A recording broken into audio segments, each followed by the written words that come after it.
A oitava lição, página 33, o processo de evangelização, continuando esse tema com a graça. Para mim, a graça de Deus é o conceito mais difícil para as pessoas entenderem, porque graça é contrário do que falam em todas as religiões. Toda religião tem um sistema de merecimento. Você faz votos, promessas, fazer sacrifícios, peregrinações, romarias, pagar dízimos, todos esses sistemas que você escuta de religiões, há algo que você faz para merecer algo de Deus. Então, a ideia que Deus ia dar qualquer coisa para a gente de graça, quer dizer, se Ele ia nos amar sem a gente fazer algo para merecer ou chamar esse amor, é muito contrário ao pensamento das pessoas. Em realidade, graça não somente atinge nossa salvação, mas todas nossas vidas. Nós fomos eleitos, escolhidos na eternidade passada por Deus, não por causa de algo que nós íamos fazer, mas puramente pela sua graça. Fomos chamados pela graça, fomos justificados pela graça, estamos sendo santificados pela sua graça e um dia nós vamos ser glorificados pela sua graça. Então, tudo isso não é baseado no nosso merecimento, mas é Deus derramando sua graça nas nossas vidas, é imerecida, para Ele realmente glorificar a si mesmo, glorificar a sua graça. Se você conhece Efésios capítulo 1, ele falou para louvor da sua glória, para Ele, para refletir sua graça. Eu lembro que meu pai ensinou um curso, um verão, para alguns 6 professores. No início desta aula, meu pai prometeu uma nota 10 para cada aluno, porque ele queria que eles trabalhassem não para ganhar uma nota, mas para aprender. E ele falou, vocês todos têm uma nota 10, agora vamos aprender. E pessoas se aplicaram muito bem. Eu vi muito trabalho nos alunos, vi muito mais trabalho e desempenho da parte deles do que se eles estivessem trabalhando simplesmente para receber uma nota. Então eu vejo que isso que Deus faz nas nossas vidas, Ele estende a graça para nós e nossas vidas deveriam ser uma resposta dessa graça. Então vamos orar pedindo a orientação de Deus e que Ele ilumine nossas mentes para entender mais esta graça. Deus, eu reconheço que não houve nenhum motivo para o Senhor me salvar. Eu reconheço que pelo meu passado, pela minha orientação, pelos meus desejos, pela minha criação, não há motivo para mim realmente ser salvo. Foi tua graça que foi estendida para mim, que abriu meus olhos. Foi tua graça que me salvou e não nenhum mérito da minha parte. Deus, eu reconheço que é muito difícil para a gente entender esse conceito de graça. É muito difícil para a gente aplicar nas nossas vidas. Então peço, Deus, que o Senhor ilumina nossos olhos para enxergar nossas vidas, o estado do pecado nas nossas vidas, que deixou a gente sem qualquer merecimento, dignidade para receber essa salvação que o Senhor ofereceu para nós. Deus, eu peço que o Senhor não somente nos ensina a verdade da graça, mas o Senhor nos ensina como viver a realidade da graça, que a graça flua da nossa vida, estendendo essa mesma graça que recebemos do Senhor para as outras pessoas ao nosso redor. Nós carecemos disso, Deus. Então, eu peço que a semente da Tua graça realmente não se torne em vão nas nossas vidas, mas leva a gente a trabalhar muito mais, como Paulo falou em 1 Coríntios 15, que isso seja o motivo do nosso trabalho, nosso evangelismo, por causa do fato que o Senhor estendeu Tua graça a nós. Obrigado, Deus, por esse tempo. Obrigado que o Senhor vai fazer através dessa lição, em nome de Jesus. Amém. A semente fala, as pessoas só compreendem a graça de Deus quando entendem a impossibilidade delas mesmas fazerem algo para merecer o favor de Deus. Depois de reconhecer seu estado, a pessoa compreende a impossibilidade de fazer algo na sua própria força para merecer o favor de Deus. A única maneira de uma pessoa poder ser salva é pela graça, e não por mérito ou desempenho. Toda religião ensina um sistema de mérito. Jesus ensinou o caminho para a salvação imerecida pela sua graça mediante a fé. As pessoas só podem ser salvas pela graça de Jesus. Isso é um tema que Jesus enfatizou no seu ministério, especificamente no Evangelho de Lucas. É fácil ver este aspecto da graça, por exemplo, o homem que foi lá, o pecador publicano que subiu ao templo e simplesmente bateu no peito e fala: Deus tenha misericórdia de mim, um pecador. Ele reconheceu que ele não mereceu nada e Jesus falou que esse foi o homem que foi justificado. Você pode ver a mulher que chegou aos pés de Jesus na casa do Simão, fariseu, e você pode ver que ela não mereceu isso.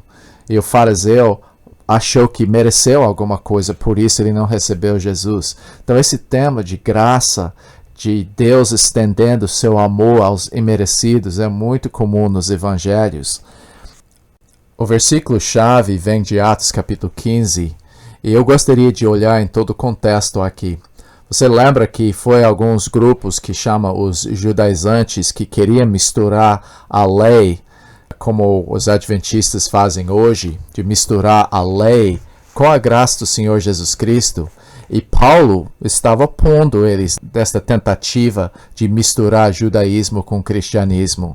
Que esses judaizantes queriam que os gentios seguissem toda a lei, começando com circuncisão. Por isso eles ensinaram: se você não se circuncidar, você não pode ser salvo.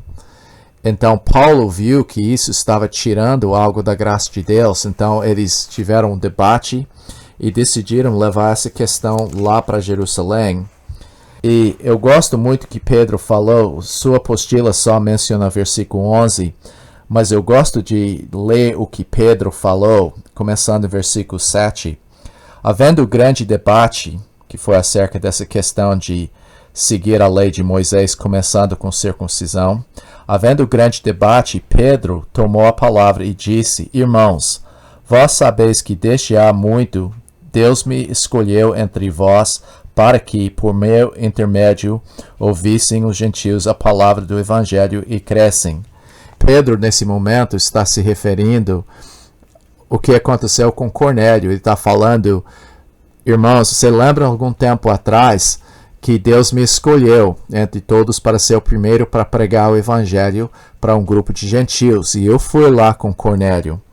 Ele fala aqui em versículo 8, ora, Deus que conhece os corações lhe deu testemunho, concedendo o Espírito Santo a eles, como também a nós nos concedera, e não estabelecer distinção alguma entre nós e eles, purificando-lhes pela fé os corações. Quer dizer, ele estava falando que esses gentios não foram circuncisos, e eu posso falar que eles nem foram batizados, não houve nenhum ato de mérito da parte deles, que de fato você pode falar, mas eles creram, por isso eles mereceram a salvação. Até isso, no próximo capítulo, as pessoas que comentaram falaram que até Deus concedeu arrependimento para a vida para eles. Até isso foi um ato da graça que eles creram. Então, Pedro estava afirmando que não houve distinção no sentido que esses gentios não mereceram o Espírito Santo através de qualquer ato da parte deles.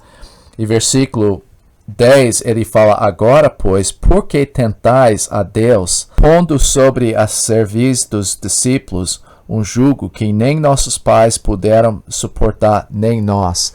Quer dizer, por que você está colocando um peso da lei? Por que você está colocando algo extra que Deus não exigiu sobre as costas desses discípulos? Porque a lei, legalismo, é um peso para a vida das pessoas. A religião é um peso. E Pedro está falando, por que você quer colocar esse peso de religião sobre eles? E versículo 11, que é nosso versículo chave, que Pedro interpretou tudo que ele falou até agora. Mas cremos que nós, judeus, discípulos, fomos salvos pela graça do Senhor Jesus, como também aqueles o foram.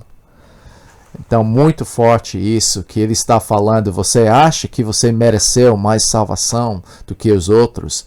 E a questão é não. Era puramente um ato de graça do Senhor Jesus Cristo que abriu nossos olhos. É ato de graça de Deus que nós cremos no Senhor e não por mérito próprio da nossa parte. Então eu creio que isso é uma boa ilustração de por que a graça é central do Evangelho. Quando a pessoa não entende a graça de Deus, quando a pessoa coloca qualquer condição da salvação, ele está realmente saindo fora da fé e saindo fora do padrão que a Bíblia fala. A parábola, o filho pródigo, para mim é uma grande demonstração da graça de Deus também. Por isso, depois de anos de usar a propósito da vida, nós decidimos incluir a história do filho pródigo, porque o filho pródigo é uma ilustração da graça, não somente mostrando a atitude do filho pródigo, mas também do irmão mais velho. Você pode ver que a graça de Deus foi manifesta totalmente nessa história. Eu gostaria de começar lendo o versículo 2. Você lembra?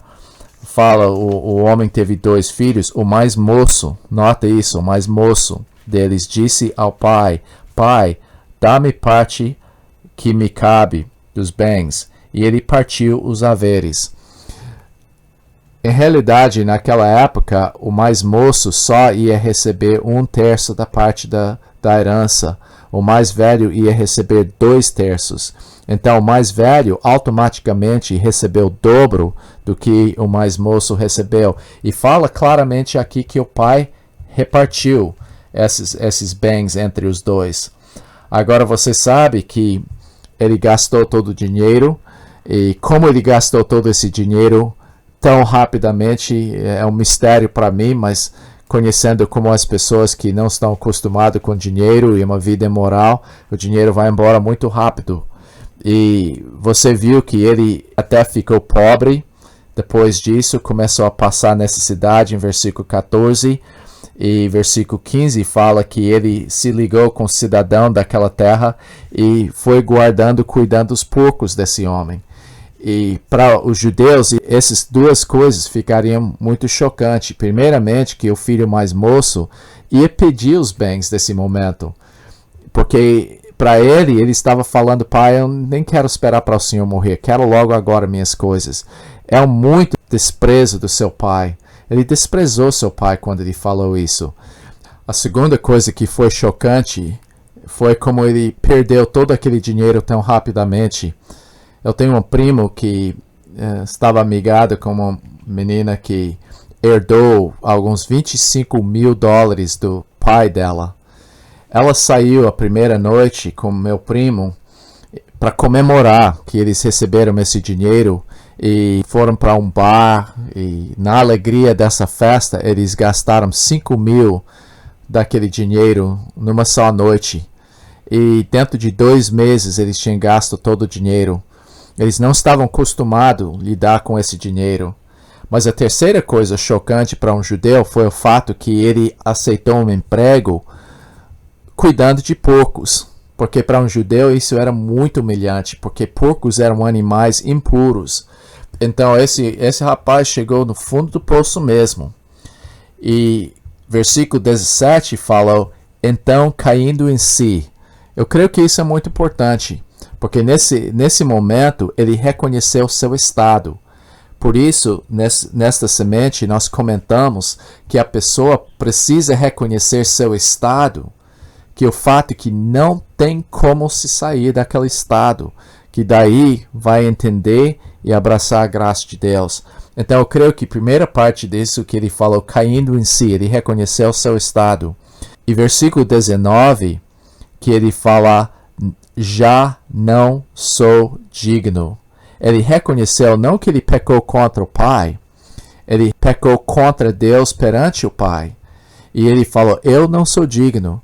Para mim, essa é a chave para uma pessoa receber a graça de Deus, porque se há qualquer dignidade da nossa parte, a gente não entende a graça de Deus. Nós achamos, de alguma maneira, nós fomos favorecidos porque houve algo em nós que mereceu isso. Então eu creio que isso foi chave. E se você lembra da história, o pai estava esperando para o filho. Quando ele viu de longe, com certeza cada dia ele estava olhando para ver se o filho estava chegando. E ele foi lá e nem deixou o filho terminar a confissão dele. Ele logo restaurou com o anel e com a roupa. Ele restaurou o filho completamente. Mas para mim, nós entendemos a graça de Deus ainda mais através do filho mais velho. Se você entende o contexto dessa parábola, você vai entender que Jesus estava falando isso contra os fariseus e os religiosos que estavam criticando Jesus porque os publicanos, os prostitutos, os ladrões eram as pessoas que estavam chegando a Jesus. Então, você viu que o filho mais velho veio do campo e versículo 28 fala, ele se indignou e não queria entrar. Então, isso foi importante porque, número um, é óbvio que ele trabalhou muito, mas não porque ele amava seu pai. Ele trabalhou para merecer, porque se ele tivesse amado seu pai, ele teria entrado na alegria do pai. Porque quando você ama uma pessoa de verdade, você fica feliz quando aquela pessoa está feliz. Versículo 29 fala, mas ele respondeu a seu pai, há tantos anos que te sirvo, sem jamais transgredir uma ordem tua, e nunca me deste um cabrito sequer para alegrar-me com os meus amigos. Em outras palavras, ele estava falando, eu trabalhei e eu mereci.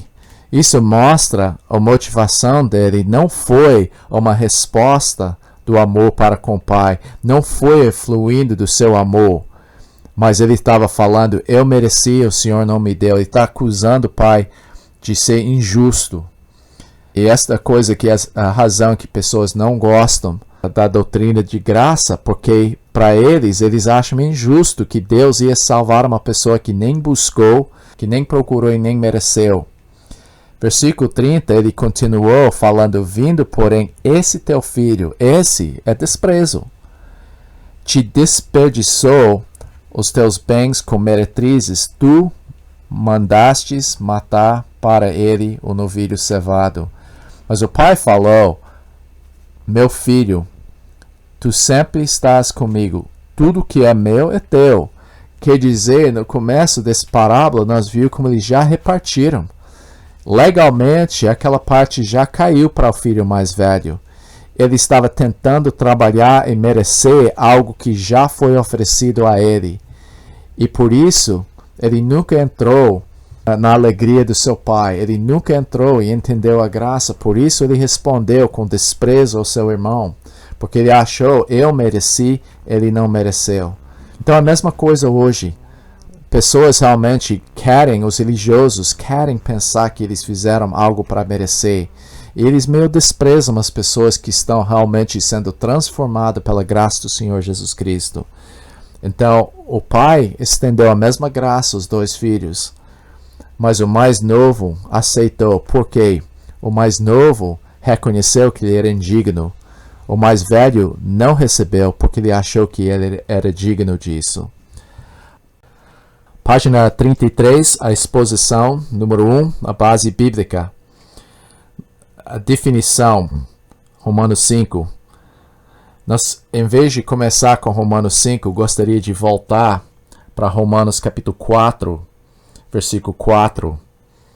Ele fala, ora, ao que trabalha, o salário não é considerado como favor, e sim como dívida. A palavra favor traduz a palavra graça. Essa é coisa que, quando uma pessoa trabalha, não é graça, porque foi algo merecido e é considerado uma dívida. Quando uma pessoa trabalha e faz alguma coisa para Deus, eu vou obedecer os mandamentos, eu vou dar meu dízimo, vou fazer um voto, vou fazer um sacrifício, eu vou queimar isso, eu vou fazer aquilo. Essas coisas são atos que deixam Deus em dívida com aquela pessoa, como Deus estivesse obrigado a fazer, abençoar aquela vida ou salvar aquela pessoa. Você pode ver isso hoje muito no rádio, quando você escuta, as pessoas falam até, como um caso que eu vi, o pastor estava encorajando a pessoa a falar, mas Deus, eu pago meu dízimo, eu vou para a igreja, Eu mereço melhor do que isso. Ele estava falando para a pessoa chegar perante o trono de graça e exigir e falar: olha, eu não aceito isso. Eu mereço melhor do que isso. Eu determino que isso vai acontecer. Como Deus estivesse obrigado a fazer essas coisas para nós. Deus não tem nenhuma obrigação conosco. Ele não é obrigado a me salvar. Ele não é obrigado a me abençoar. Eu não tenho nenhum direito de exigir essas coisas. Porque se eu tivesse trabalhado e feito alguma coisa, Deus estaria em dívida comigo. Vou ler de novo. Ora, ao que trabalha, o salário não é considerado favor, e sim como dívida. Vocês que estão empregados, você sabe que quando você trabalha, o homem paga você. Você pode agradecer-lhe pelo emprego, ser grato pela bondade do seu patrão, mas ele assinou sua carteira e ele é obrigado a dar isso para você, senão ele vai para a justiça. Mas não é com Deus assim. Porque em versículo 5 fala: mas ao que não trabalha, porém, crê ou confia naquele que justifica o ímpio. O ímpio é uma pessoa imerecida, uma pessoa irreverente. Mas essa pessoa está falando: eu reconheço que eu não mereço. Eu não trabalho porque eu não posso trabalhar. Mas eu confio naquele Deus que é capaz de transformar e justificar a pessoa imerecida. Ele falou: a sua fé atribuída como justiça. Quer dizer, Deus vai não declarar aquela pessoa justa baseada no seu merecimento e suas obras, mas Deus vai imputar, transferir, colocar a sua justiça naquela vida. Então, esse versículo, para mim, esses dois versículos descrevem como a graça funciona. A graça não é algo que você faz e Deus dá retorno. A graça é você reconhecendo e confiando na bondade e o amor para com Deus para dar aquilo que você não merece. Agora, em capítulo 5, e isso está na sua apostila, a definição, eu falei, a graça, a palavra graça aparece 8 vezes nesse capítulo. Em 7 versículos, ele usou a palavra graça 8 vezes. Começando com o versículo 15. E eu vou ler esse primeiro versículo, em 15. Todavia, não é assim como dom gratuito. A palavra dom gratuito é uma modificação daquela palavra graça. Então, não é assim com graça. Você lembra que ele está falando do efeito do pecado de Adão. E como o pecado de Adão afetou todas as pessoas. Um só ato afetou todos. Mas ele falou, mas a graça é diferente do que o pecado. Ele está contrastando o pecado com a graça. Todavia, não é assim o dom gratuito como a ofensa.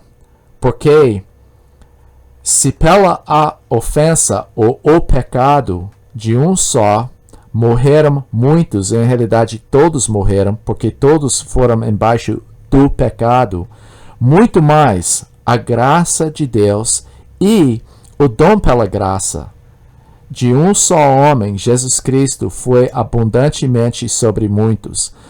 Nota como ele enfatizou a graça e o dom pela graça, como se falando puramente pela graça. Ele falou aqui que a graça é muito mais eficaz, muito mais forte, muito mais poderoso do que o próprio pecado.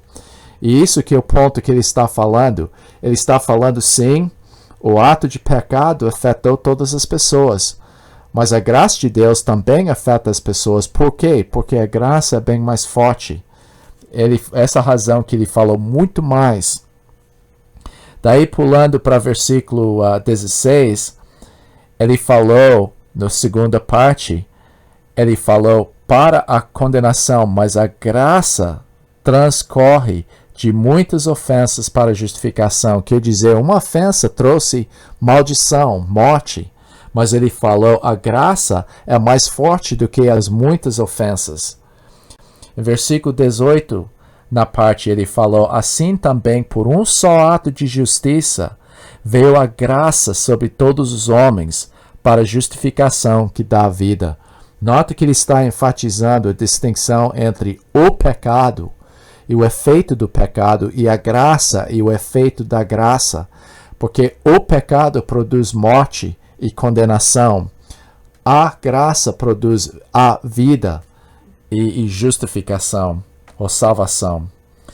Focalizando em versículos 20 e 21, como está na sua apostila, sobreveio a lei para que avultasse a ofensa, quer dizer, o pecado ficou mais óbvio e mais abundante por causa da chegada da lei, porque a lei chegando até excitou rebelião entre as pessoas, porque quando o homem é dado uma lei, a tendência dele é de querer desobedecer a lei.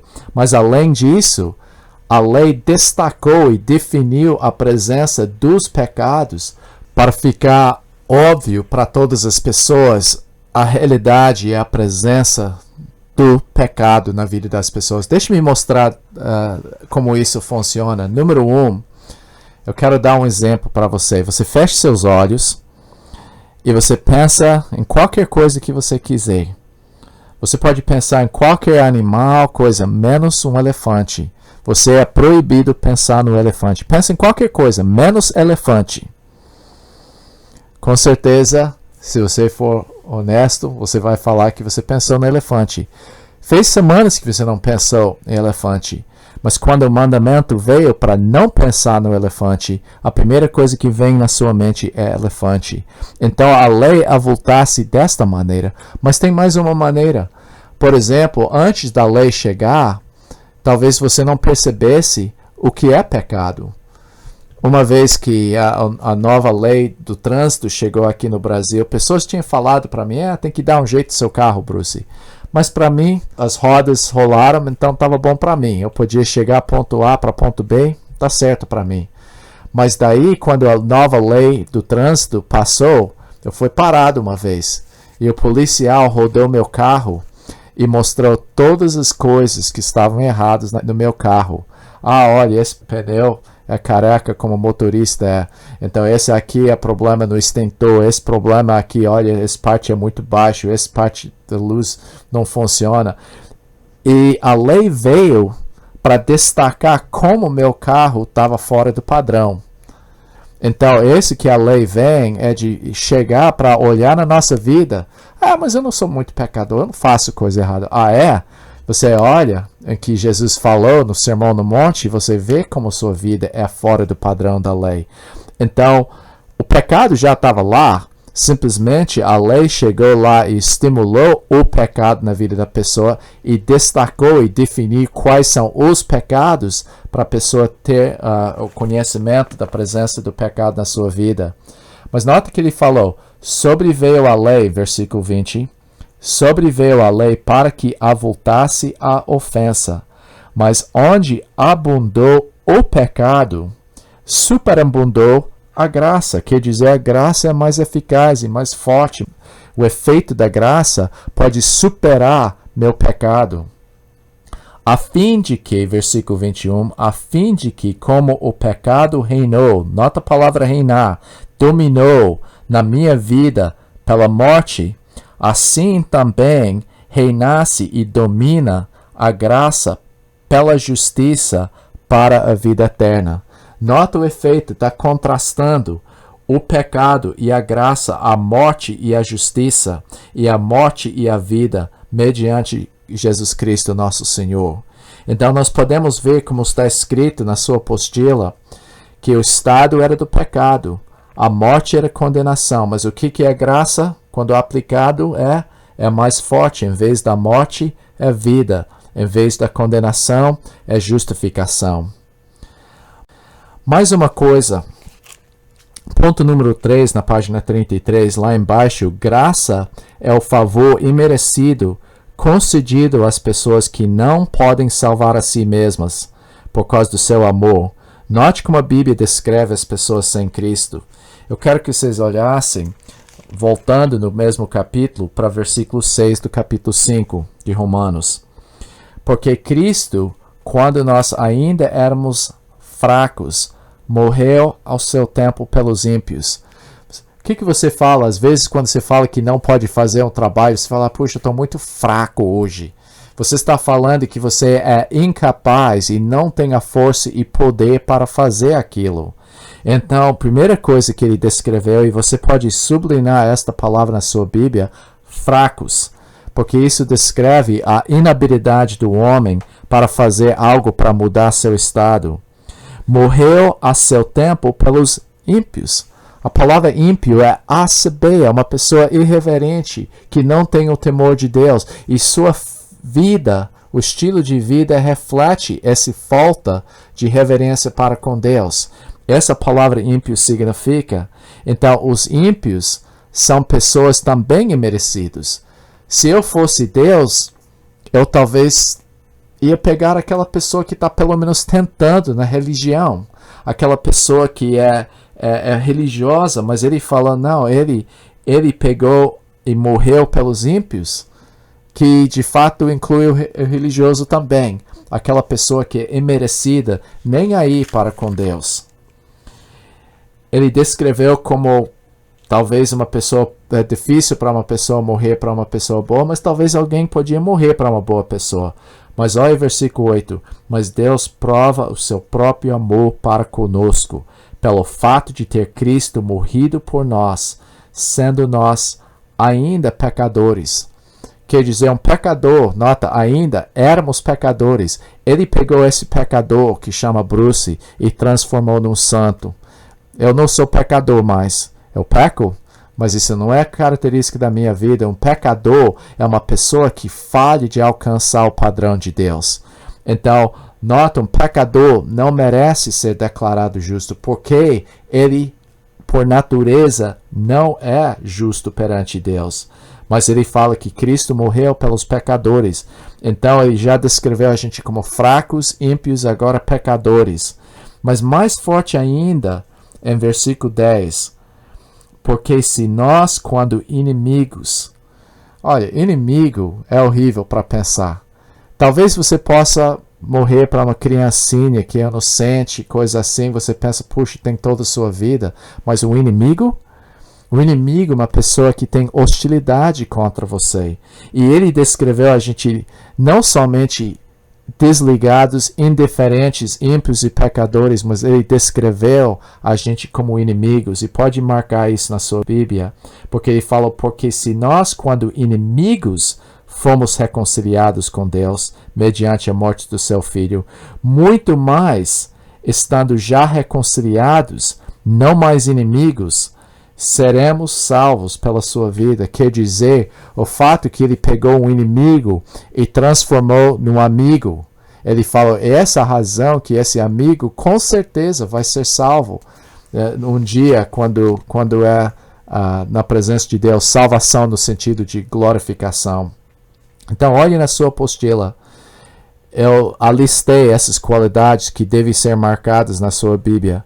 Nós éramos fracas, pessoas fracas, ímpias, pecadoras e inimigas. Agora, qual era a fonte dessa graça? Versículo 8. Mas Deus prova seu próprio amor para conosco. Este amor é amor imerecido. Esse é amor que foi dado a nós pela sua graça.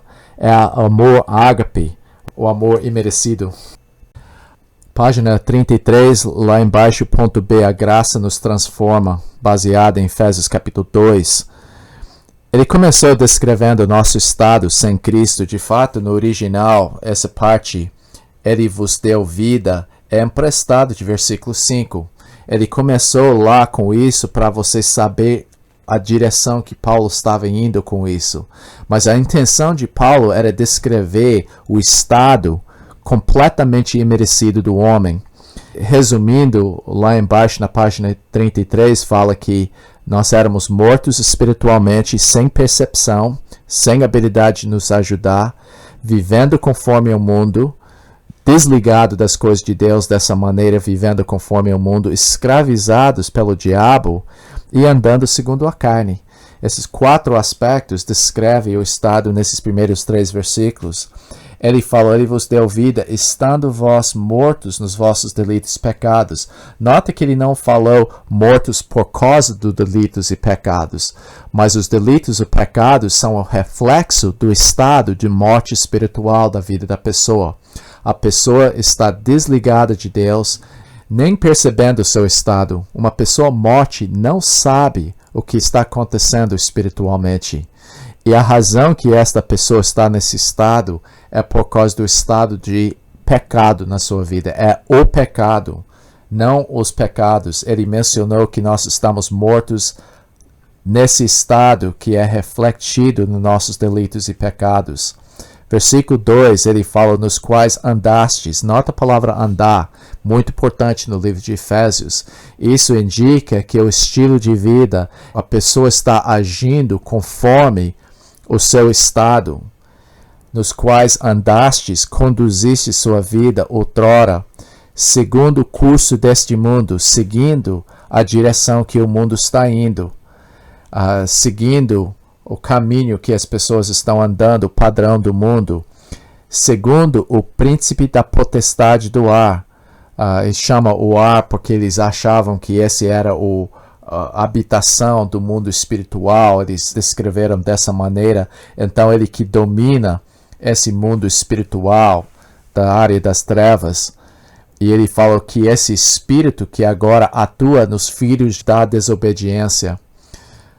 A palavra filho indica natureza, quer dizer que nós, por natureza, interiormente e exteriormente, nós estamos desobedientes a Deus. E ele descreveu entre os quais também todos nós andamos outrora. Quer dizer, as primeiras partes desses versículos poderiam estar descrevendo os gentios. Mas Paulo não deixou os judeus isentos e fala também todos nós andamos outrora, seguindo as inclinações da carne. Quer dizer, a carne é que dirigiu, orientou a nossa vida, fazendo a vontade da carne e dos pensamentos. Eu acho muito importante essa palavra e dos pensamentos, porque os pensamentos aqui nesse trecho descreve a orientação moral da pessoa. Quer dizer, moralmente, o que aquela pessoa queria fazer era completamente coerente com a carne. Agora, às vezes, eu faço ou penso coisas que são incoerentes com meus pensamentos ou meus desejos, porque a carne agora milita contra o espírito que habita em mim.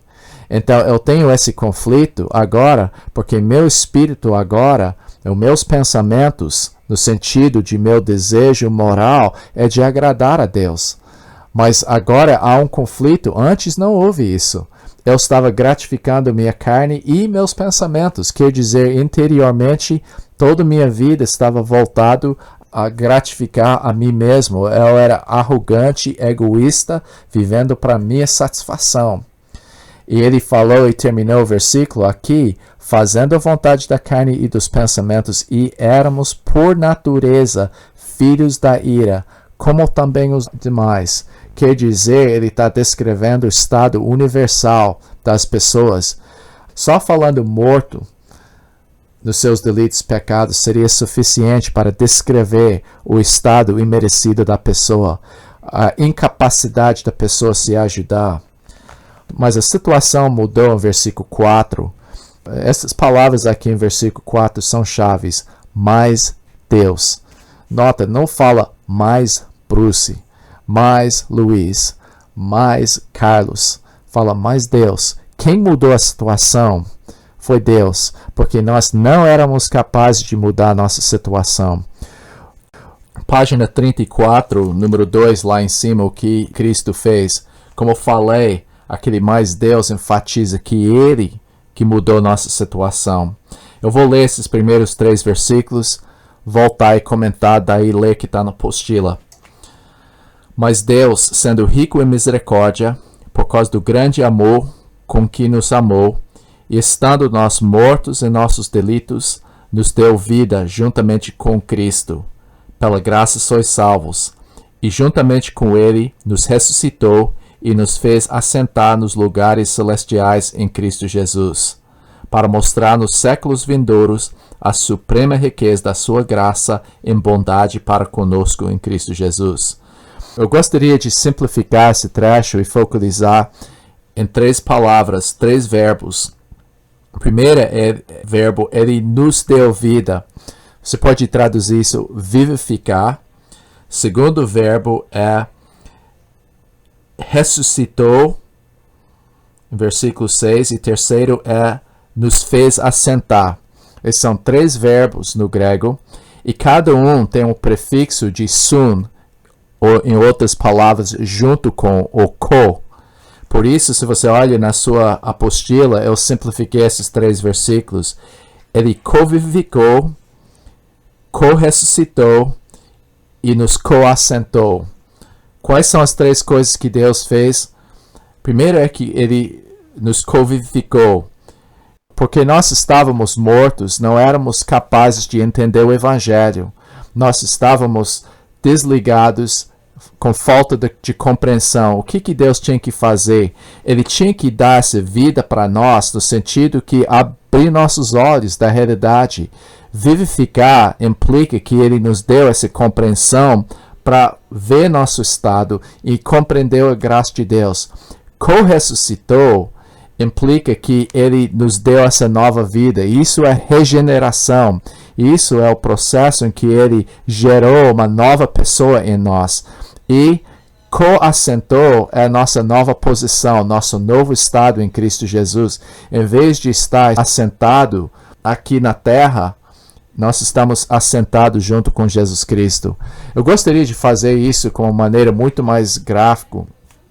Imagina isso, que eu faço isso às vezes nas clínicas e tudo. Imagina uma pessoa deitada no caixão.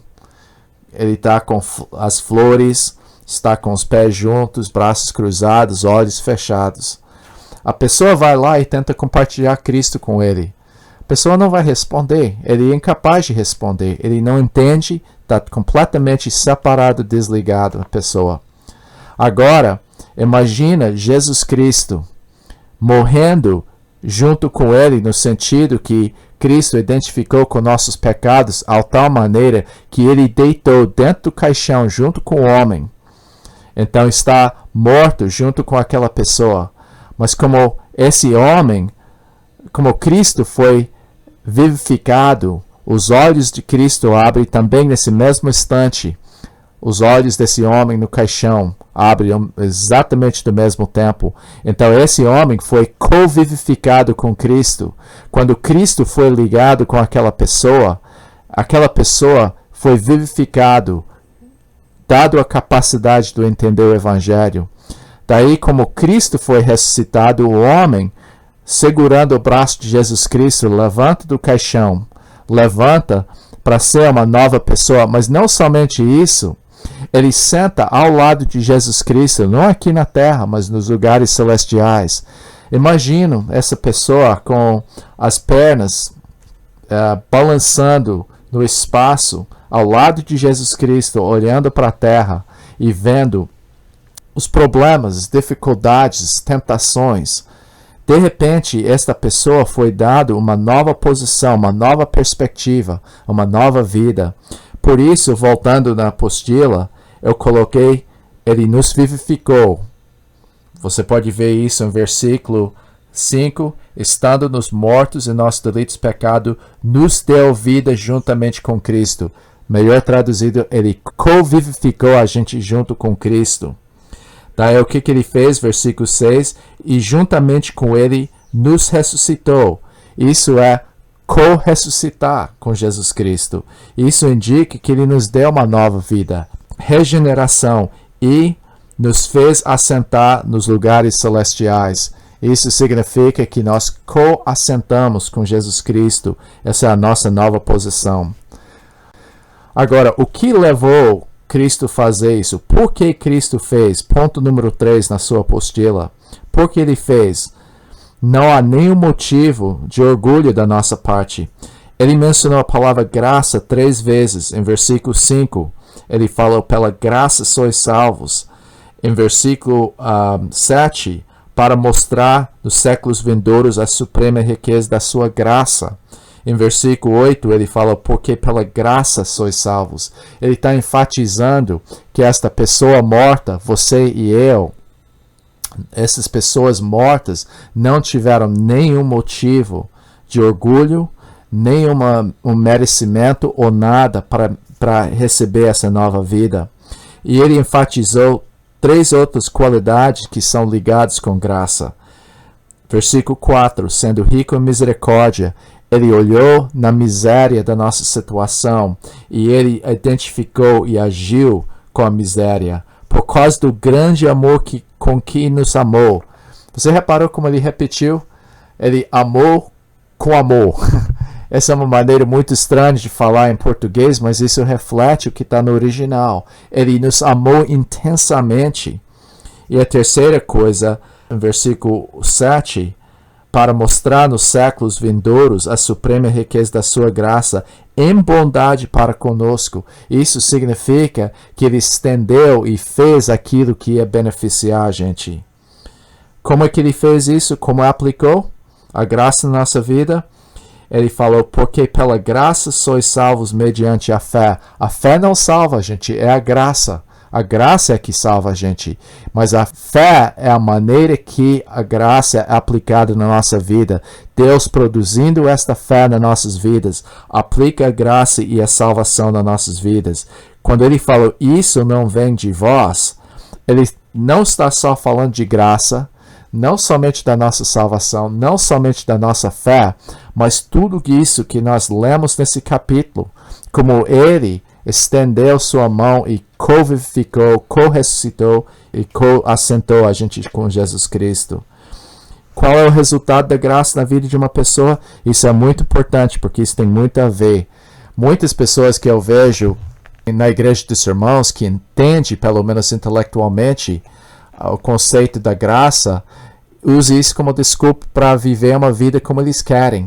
Essa razão que muita gente fala que a doutrina de segurança de salvação que nós temos na igreja dos irmãos é prejudicial, porque a pessoa relaxa. Essas pessoas que relaxam por causa da graça de Deus não entendem que a graça de Deus é eficaz, produz mudança na vida. Porque ele falou em versículo 10, pois somos feitura dele, criados em Cristo Jesus para boas obras. Porque Jesus aplicou a graça na nossa vida, ele aplicou a graça com o fim de a gente glorificar ele e produzir essas boas obras que glorificam o caráter de Cristo.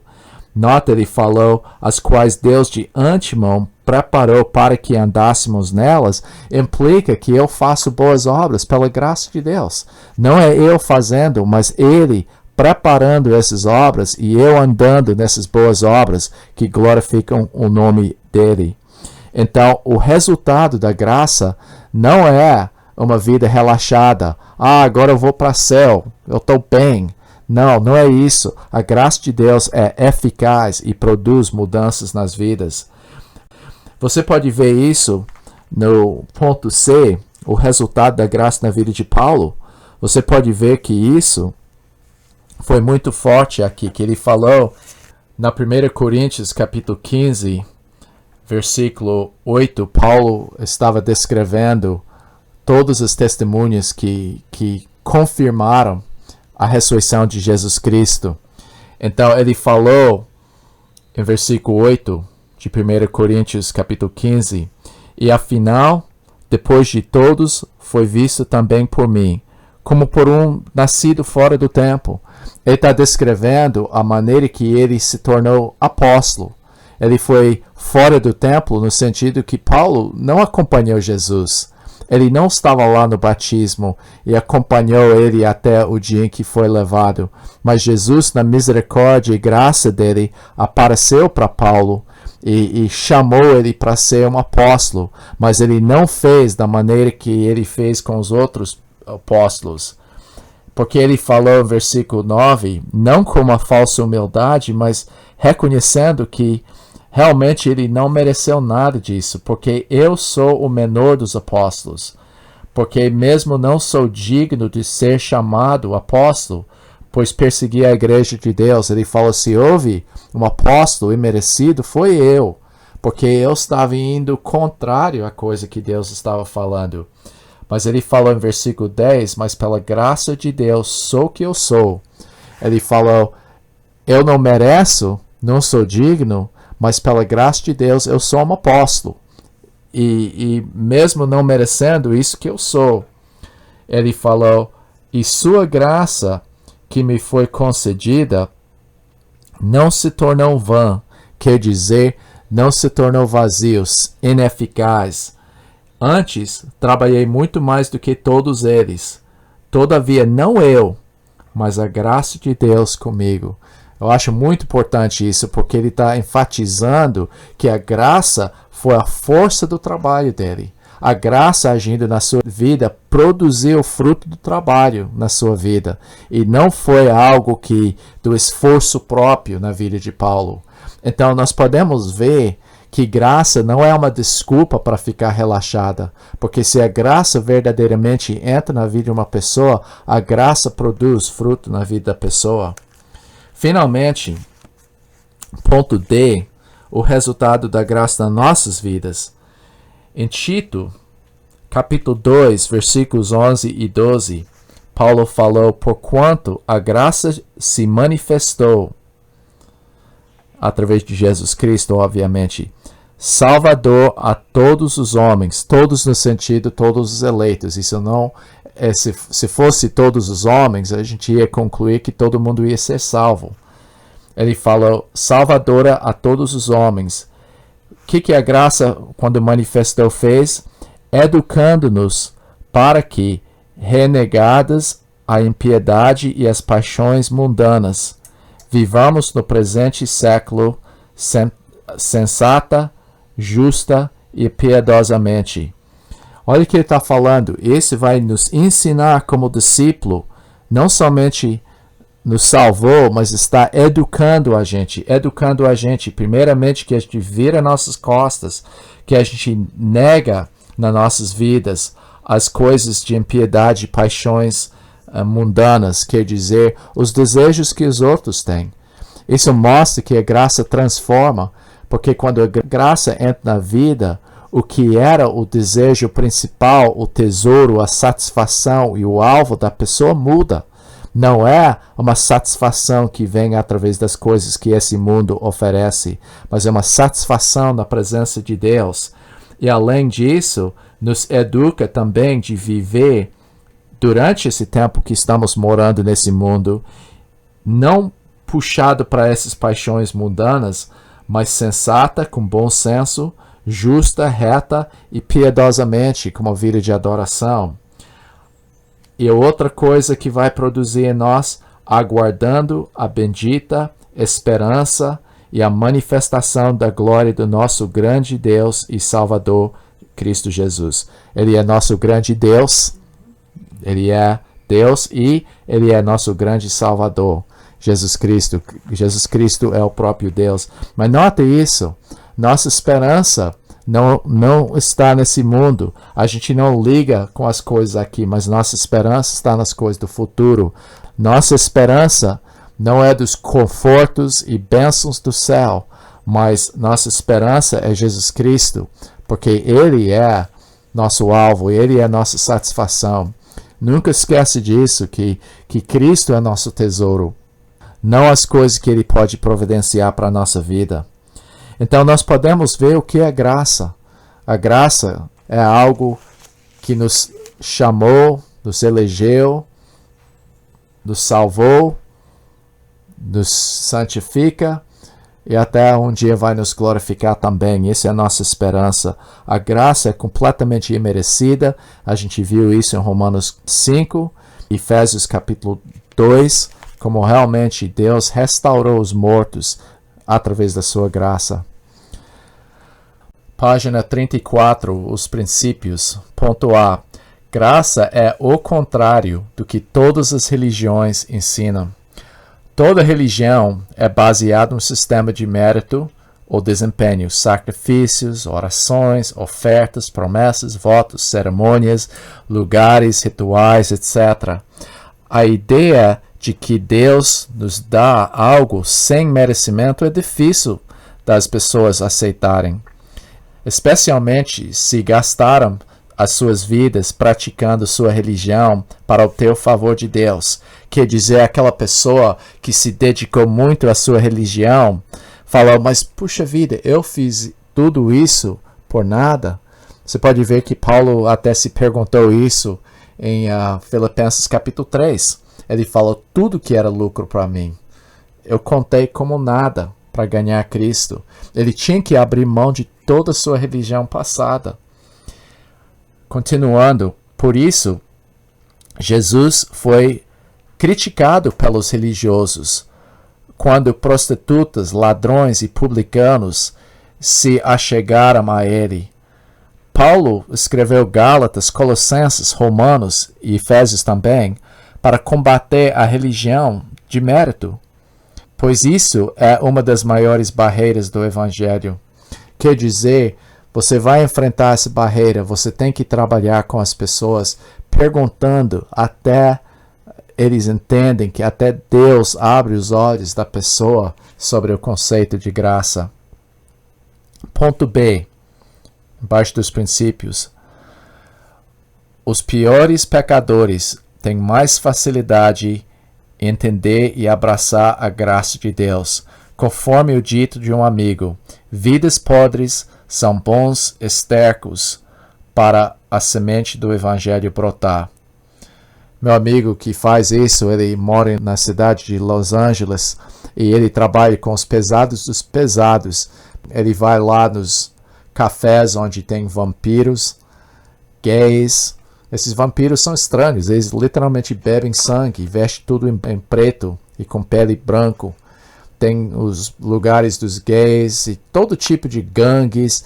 Ele vai para essas pessoas porque ele reconhece que essas pessoas são mais capazes de reconhecer a necessidade da graça de Deus. Às vezes a gente evita vidas podres, mas a vida podre é às vezes o melhor que aceita o Evangelho. Continuando, quando uma pessoa reconhece seu estado de perdida e que está sem condições de se ajudar, a graça tem mais sentido. Pessoas religiosas têm dificuldade em admitir sua necessidade da graça. Além disso, eu vejo que uma pessoa que vivia uma vida muito podre, que foi liberada dessa vida passada, esta pessoa tem uma tendência de viver com mais fervor para Deus, porque aquela pessoa vive em gratidão. Ele reconhece de que ele foi salvo, né? Essa pessoa reconhece que ela não merecia nada e vive uma vida dedicada a Deus. Número 3, os métodos. A graça de Deus é mais bem entendida quando pode ser vista de forma ativa na comunidade. Que eu estou falando, a graça se manifesta na maneira que os cristãos tratam um ao outro. A graça é manifesta nos relacionamentos da igreja. Por isso, é importante expor pessoas ao corpo de Cristo gradualmente para que entendam que somos seus discípulos. João 13:34, através disso, pelo amor que tem um para com os outros, todos vão saber que são meus discípulos. Que o Pai enviou o Filho. Ele está falando através do amor e sendo um. As pessoas vão reconhecer que o Pai enviou o Filho e que a igreja é a multiforme glória de Deus. Quer dizer, nenhum indivíduo, nenhuma pessoa em si mesmo pode refletir a multiforme glória de Deus, porque eu não sou completo, eu não sou um reflexo completo do caráter de Deus, mas quando eu junto com outros irmãos, juntamente nós refletimos a multiforme glória de Deus. Agora, o que eu estou enfatizando nessa parte, é importante expor a pessoa ao corpo de Cristo. No início do meu ministério, eu enfatizei, não convida a pessoa para a igreja. A razão que eu falei isso é porque eu vi que pessoas iam considerar evangelismo chamando a pessoa para a igreja. E a pessoa ia lá e não se adaptou, não gostou, foi embora. E isso não foi a maneira de eficaz. Agora, eu não estou contra convidar a pessoa para a igreja. Isso não é errado. Mas se isso é um substituto para você sentar e estudar a Bíblia com a pessoa, se esse é um substituto para você viver Cristo e compartilhar Cristo com a pessoa, eu estou contra convidar a pessoa para a igreja. Convidar a pessoa para a igreja é de completar sua mensagem, não substituir sua mensagem. Então, usando sabedoria, é bom convidar a pessoa para a igreja, é bom, mas só no contexto correto. Então eu coloquei aqui, ponto A, leve outras pessoas junto com você quando estiver estudando. Quer dizer, em vez de iniciar convidando a pessoa para a igreja, você vai lá e começa a estudar a Bíblia. Mas não faz só. Não é evangelismo pessoal. Um dia você vai convidar um irmão e outro dia outro irmão para chegar lá e você vai ter várias pessoas que tinham acompanhado o seu estudo. Gradualmente, através dos estudos, você está expondo a pessoa ao corpo de Cristo. Daí, com o tempo, eu coloquei aqui, você vai expor ele para todo o corpo.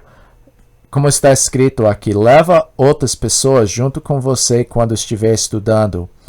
Ao entrosar outras pessoas, o evangelizado começará a entender mais sobre Deus, porque estará vendo mais do corpo de Cristo. Isto promoverá elos entre a pessoa que está estudando e a igreja. Além disso, despertará os membros da igreja para a importância de evangelização.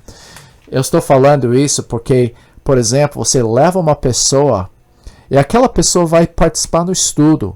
Ele falando das coisas que você está falando de maneira um pouco diferente, vai completar o entendimento daquela pessoa. E a pessoa vai ver mais do corpo de Cristo, não só na sua vida, porque ele não pode ver o corpo só na sua vida. Ele tem que ver os irmãos. Além disso, você começa a convidar membros da sua igreja para te acompanhar.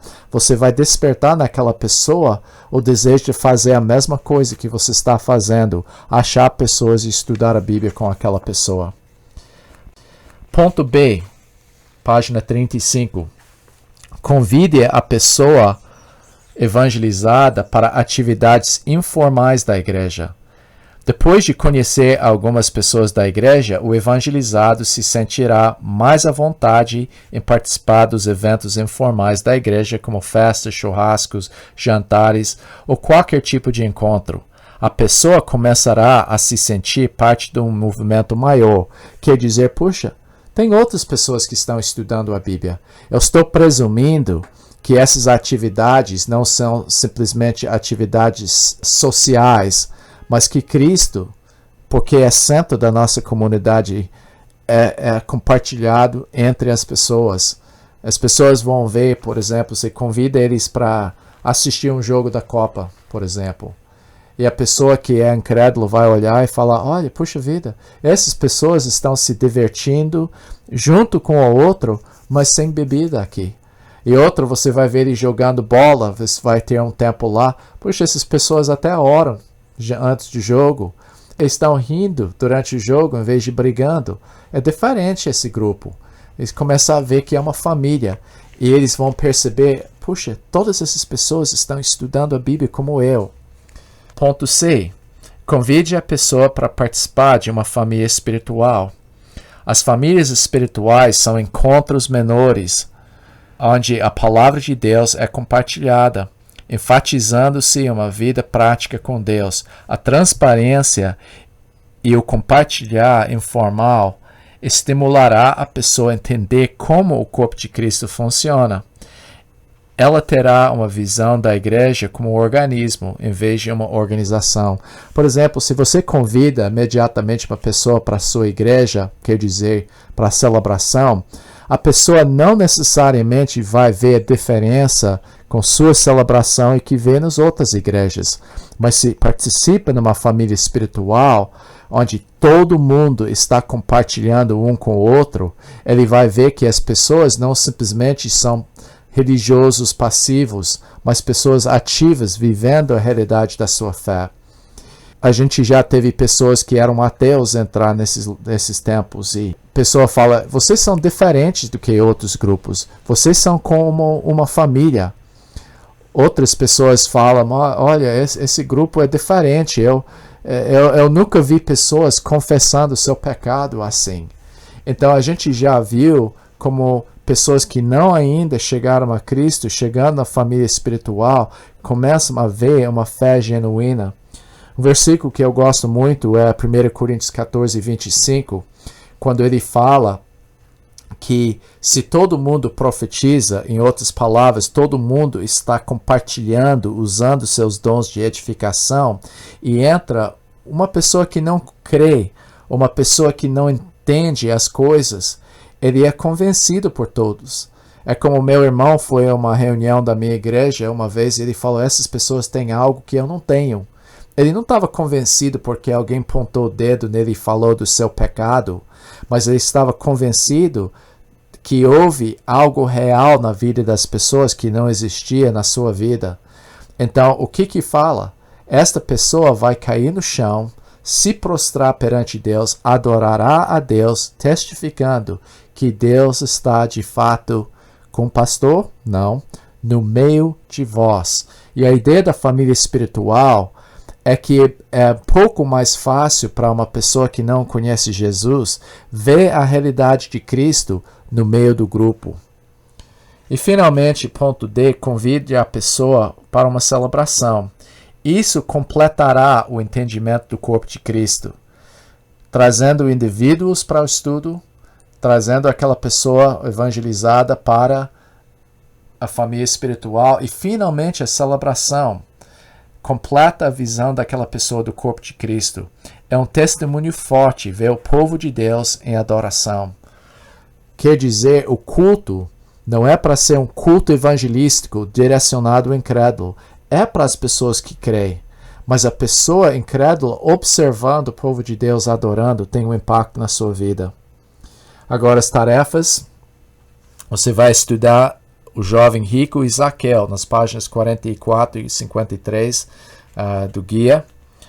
Você vai ler a leitura é Marcos 11 e 12, como Jesus respondeu quando questionado. Como é que ele respondeu quando pessoas questionaram sua vida? A tarefa: faça um ato de serviço ou bondade para alguém que não conhece Jesus. Faça como ato de adoração e não como motivo de compartilhar Cristo com suas palavras. Fala, eu quero refletir o amor e graça de Deus nas minhas ações. E faça essa oração. Ore pelos que estão compartilhando Cristo com outros. Peça que o Senhor lhes dê sabedoria, discernimento e amor ao comunicar a Bíblia. Ore para que Deus abra os olhos da pessoa que estão estudando. Adore a Deus pelo seu amor, pela sua graça e misericórdia. Esse estudo deve produzir em você esta atitude de gratidão, maravilhando na graça de Deus que foi concedido a você.